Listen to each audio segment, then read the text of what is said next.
Semenjak menggunakan HP berjenis Fold dimulai dari Oppo Find N3 di tahun 2024 dan ganti ke Z Fold 7 di 2025 hingga saat ini, salah satu hal yang bagi saya nyaman banget dilakukan dengan HP jenis seperti ini adalah bermain game Mobile Legends. Bagi saya yang nggak fast hand dan punya skill pas-pasan, HP berjenis Fold ini ngebantu banget ya. Bayangin aja, kalau pakai HP biasa, jarak pandang ke atas dan ke bawah di dalam game lebih kecil dibandingkan dengan jarak pandang ke kiri dan ke kanan. Hal ini tentunya memaksa kita buat sering-sering geser kamera, baik ke atas maupun ke bawah, untuk bisa dapat visual yang lebih baik. Sedangkan kalau pakai layar dalam di HP Fold, karena aspek rasionya yang hampir 1:1, kita bisa dapat visual map yang jauh lebih baik. Jarak pandang ke atas dan ke bawah sama lebarnya dengan jarak pandang ke kiri dan ke kanan. Jadi kita nggak perlu sering-sering tuh buat geser-geser kamera pakai jari telunjuk kayak pro player. Nah, masalahnya Z Fold 7 ini punya baterai yang menurut saya pas-pasan banget untuk menjalankan game di layar sebesar ini. Jadi kalau saya sudah main 2-3 kali game dalam sehari, biasanya HP sulit untuk bertahan seharian jika saya sedang full berada di luar. Oleh karena itu, saya iseng cari-cari Fold second di bawah 10 jutaan di toko hijau. Harapannya khusus buat main game Mobile Legends saja. Dan setelah hunting-hunting, dapatlah HP Fold keluaran tahun 2023 di harga 8 jutaan dengan spesifikasi yang ternyata oke lah buat standar 2026. HP lipat ini adalah Honor Magic V2 Fold.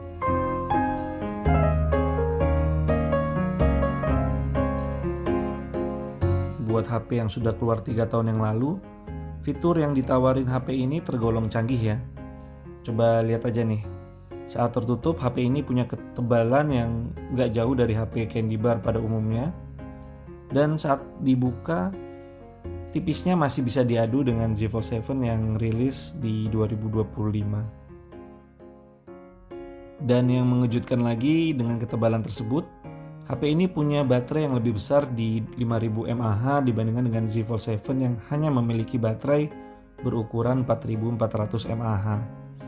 Hal ini bisa didapat karena HP ini menggunakan baterai berjenis silikon karbon ya. Mantap, 2023 HP ini udah pakai baterai jenis ini. Storage dan RAM-nya pun nggak nanggung, punya kapasitas penyimpanan di 512 GB dan RAM lega di 16 GB. Komposisi yang terbilang cukup bagus ya, mengingat untuk saat ini harga storage dan RAM lagi tinggi-tingginya, jadi mempengaruhi harga HP-HP baru. Untuk dapur pacunya sendiri menggunakan Snapdragon 8 Gen 2, prosesor yang sudah cukup tua namun masih punya performa yang cukup bagus ya. Apalagi kalau sekedar untuk memainkan game Mobile Legends, bisa dapat settingan di map ultra dan frame rate super dengan FPS stabil di 90.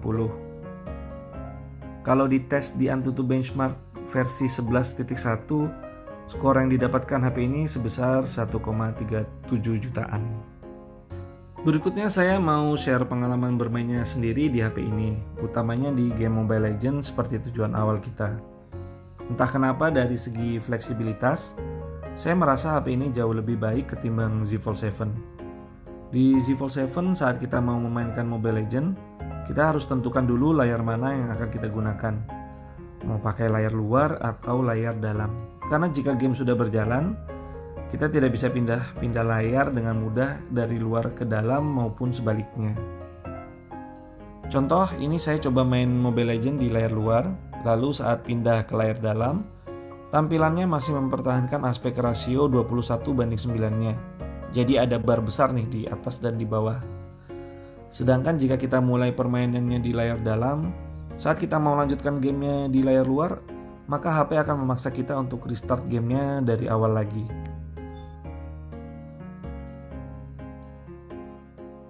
Hal ini tidak terjadi di Honor Magic V2 Fold ya, dan kebanyakan HP Fold China lainnya yang saya lihat. Kita bisa dengan mudah pindah-pindah layar di tengah permainan, baik saat mulai di layar luar maupun saat kita mulai di layar dalam. aspek rasio in-game-nya akan otomatis menyesuaikan dengan layar yang kita gunakan, tanpa perlu merestart gamenya terlebih dahulu.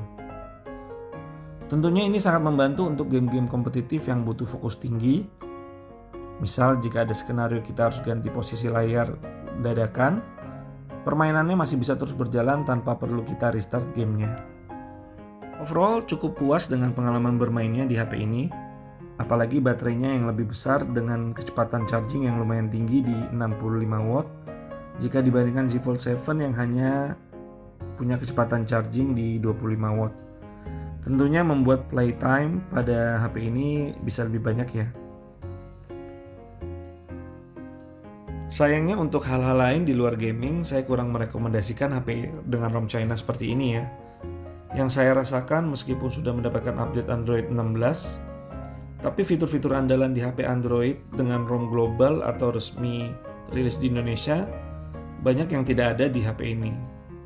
Yang paling kerasa drawback-nya seperti absennya fitur Circle to Search. Padahal fitur ini kepake banget buat saya.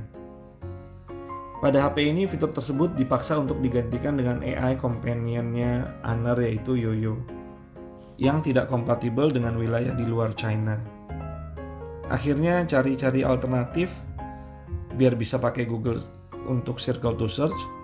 Nemulah metode dengan menggunakan knuckle atau bahu jari kita untuk melingkari gambar yang ingin kita cari informasinya. Nanti akan diarahkan untuk menggunakan aplikasi yang kita mau. Di sini saya pilih Google agar bisa menyerupai Circle to Search. Fitur Quick Share juga absen di HP ini, digantikan dengan Honor Share yang nggak tahu kenapa nggak bisa connect sama HP Samsung. Ketidaknyamanan berikutnya beli HP rilisan China yang tidak masuk ke Indonesia, yaitu jika ada apa-apa sama HP-nya sulit sekali buat dibenerin. Contohnya ini, saya ngerusakin port SIM ejectornya secara nggak sengaja, mungkin karena dorongnya terlalu keras di awal.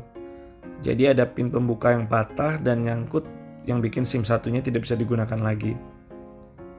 Saya coba bawa servis HP di ITC dan gak ada teknisi yang bilang bisa benerin, alasannya gak ada spare part. Saya juga coba DM Honor Indonesia, siapa tahu bisa untuk jasa benerinnya. Sayangnya dari Honor Indonesia sendiri tidak menyanggupi untuk produk internasional, jadi disarankan untuk servis langsung ke Honor China. Tapi ya tidak masalah juga sih buat saya, toh memang beli HP ini sekedar untuk jadi HP gaming, bukan HP utama. Jadi minus-minus tersebut masih bisa saya abaikan. Tapi jika kalian ada yang berencana beli HP dari China untuk dijadikan HP utama, sepertinya perlu dipertimbangkan hal-hal tersebut. Sekian saja dulu dari saya Niko Gadget Tirawam. Salam.